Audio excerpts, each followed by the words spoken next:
Central లండన్లోని బ్లూమ్స్బరీలో ఉన్న ప్రఖ్యాత బ్రిటిష్ మ్యూజియంలో దొంగలు పడ్డారు. ఏకంగా మ్యూజియంలో ఉన్న 1800 పురాతన వస్తువులను దోచుకెళ్లారు. అనంతరం ఎవరికీ తెలియకుండా ఆన్లైన్లో విక్రయించేందుకు రెడీ అయి దొరికిపోయారు.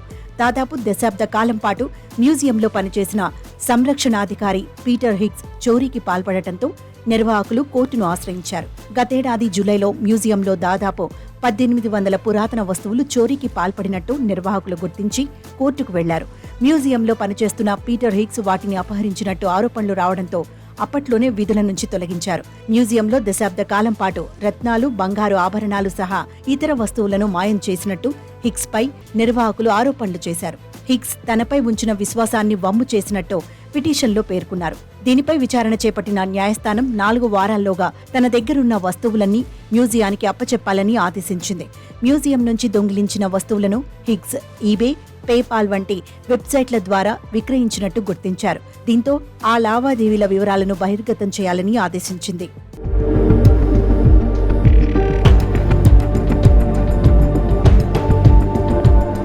పీటర్ హిగ్స్ నుంచి ఇప్పటి వరకు 356 వస్తువులను రికవరీ చేసినట్టు మ్యూజియం అధికారులు తెలిపారు. చోరీకి గురైనవన్నీ చాలా ప్రాధాన్యత ఉన్నవని, నకిలీ పత్రాలను సృష్టించి హిగ్స్ మ్యూజియం రికార్డులను తారుమారు చేసినట్టు మ్యూజియం నిర్వాహకులు గుర్తించారు. అయితే హిగ్స్ తన పేరును మార్చుకుని మ్యూజియంలో చోరీ చేసిన వస్తువులను ఆన్లైన్లో విక్రయించాడు. మ్యూజియంలో దాదాపు 2 దశాబ్దాల పాటు పనిచేసిన హిగ్స్ తనపై వచ్చిన ఆరోపణలను ఖండించారు. అయితే మ్యూజియంలో వస్తువుల చోరీపై పోలీసులు దర్యాప్తు చేస్తున్నారు. ఇప్పటివరకు పోలీసులు హిగ్స్ పై ఎలాంటి నేరాభియోగాలు నమోదు చేయలేదు. మరోవైపు మ్యూజియంలో చోరీ జరిగిన తర్వాత డైరెక్టర్ పదవికి హార్ట్విగ్ ఫిషర్ రాజీనామా చేశారు.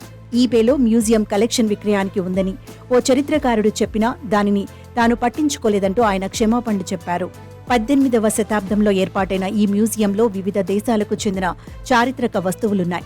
ఈజిప్టు మమ్మీల నుంచి పురాతన గ్రీకు విగ్రహాలను ఇక్కడ ఏర్పాటు చేశారు.